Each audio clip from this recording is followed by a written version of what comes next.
అందరికీ జై సేవలాల్, జై భీమ్, జై సంవిధాన్, జై భారత్. తెలంగాణ ప్రజలారా, మన బంటి ఎంతసేపు హైదరాబాద్ మీద కళ్ళు తాగిన కూతులాగా ఎగిరేది.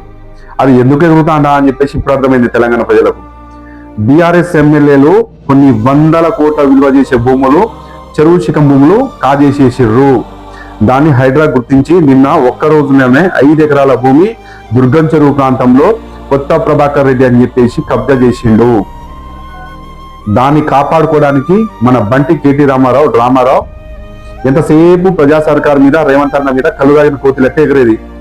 ఇప్పుడు తెలంగాణ ప్రజలకు అర్థమైతా ఉన్నది.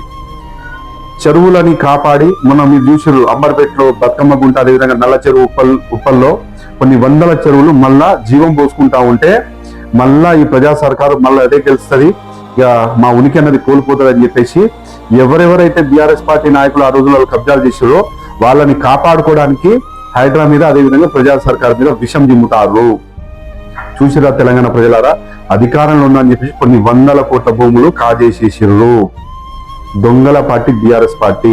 ఇవాళ పేద ప్రజల కొరకు బీఆర్ఎస్ పార్టీ కొట్లాడతలేదు, వాళ్ళ నాయకులు దోసుకున్న భూముల కొరకు కొట్లాడుతాంది. జై సేవలాల్ తెలంగాణ ప్రజలారా.